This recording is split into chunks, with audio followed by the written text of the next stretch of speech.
Ito po yung kaganapan namin nung pagsalubong ng New Year. Hindi man maganda yung pagpasok ng New Year sa akin dahil marami ang hindi magandang nangyari. Kagaya na lang ng pagka-demonetize ng aking YouTube channel. Still, I need to be happy kasi nga magbabagong taon na kahit marami mang hindi maganda ang sumalubong sa akin.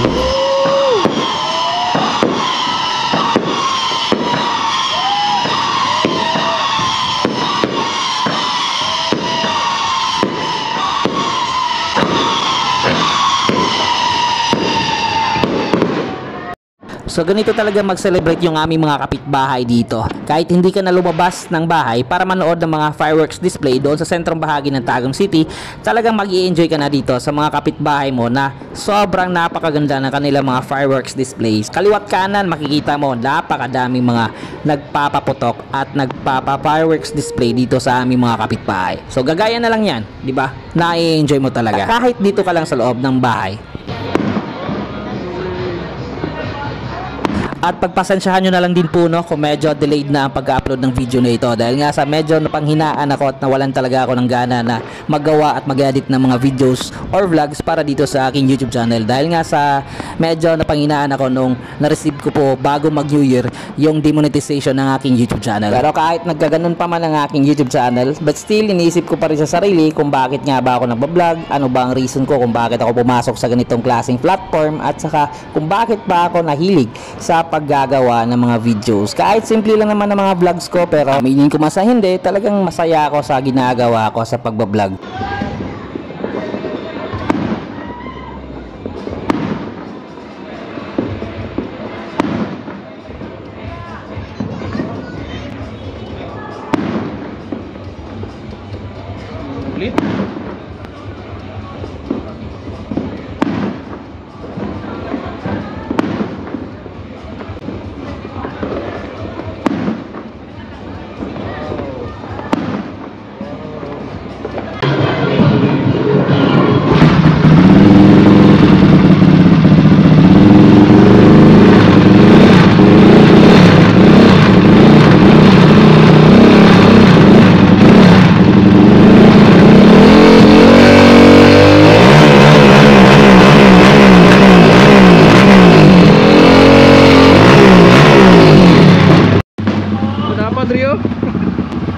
Ora. Palin-palin na ta. Yun oh. Bang.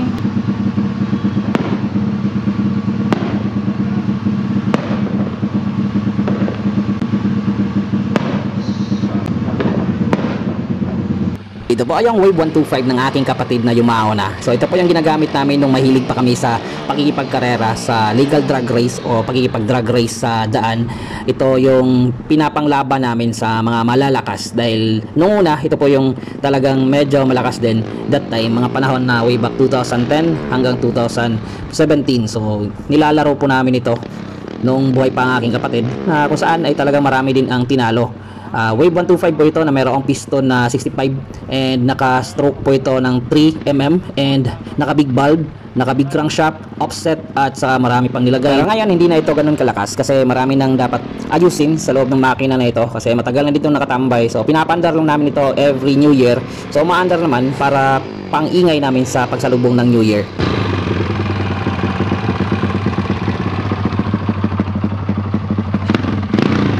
And I'm sure maraming nakakakilala sa motor na ito way back nung legal drag race pa dyan sa BFAD o sa Energy Park nung mga panahong yun. And shoutout nga pala no, sa Jer Racing Team. So yan po ang isa sa team namin nung mga panahong yun. At saka ito po yung original na team namin, Top Gear Philippines. At si Giao o tinaguriang Lupin ang driver o pahinante ng motor ng kapatid ko. So way back nung mga panahong buo pa ang grupo na Top Gear Philippines Tagum City.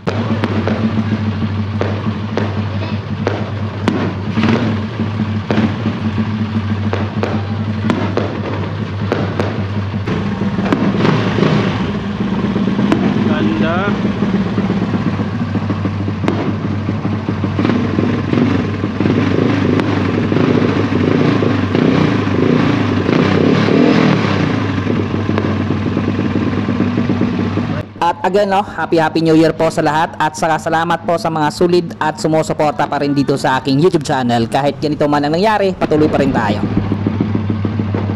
yan, aside sa pag-iingay, tradisyon na din namin yung panda rin yung anong meron sa amin. Kagaya na lang nito, itong aking multicab. Lumang-luma na po ito, pero umaandar pa naman. Goods na goods pa rin para sa aking pagsa-sideline na pagdi-deliver ng tubig. So yan po ang aking multicab. At isusunod naman natin yung aking motor, yung Raider 150 na lumang-luma na din. Nasa mga almost 13 years ko na itong ginagamit as a daily use na service sa aking pang-araw-araw na pagmamotor. So yan po ang aking Raider 150 at ang aking multicab. So papaanda rin natin.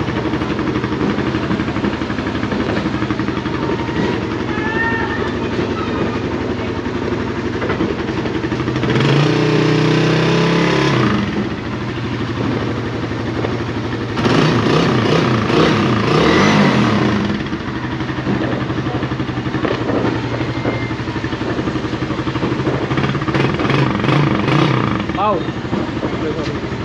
At kahit marami mang hindi magandang nangyari sa pagsalubong ng 2025 sa sarili ko, at kahit sa damakmak na kamalasan man ang hindi maalis-alis sa sarili ko simula pa noong unang panahon, kailangan ko pa rin maging positibo para magpatuloy sa mga bagay na gusto kong gawin sa buhay. Kaya hanggat masaya ako sa pagbablog, tuloy pa rin tayo sa paggagawa ng mga simpleng vlog at saka sa mga ginagawa ko. Sana suportahan niyo po ako, mga amigo, mga amiga. At syempre, kung bago ka pa lang dito sa aking video, don't forget to like, comment, share, and subscribe. And click the bell para updated kayo sa mga bago nating uploads. Talagang malaking bagay na po ang panonood nyo sa aking mga videos. Kaya paulit-ulit ako magsasabi na maraming salamat po sa inyong lahat. Sa lahat po ng mga nakasubscribe at mga sumusuporta sa akin bilang isang simpleng content creator dito sa mismo sa Tagum City.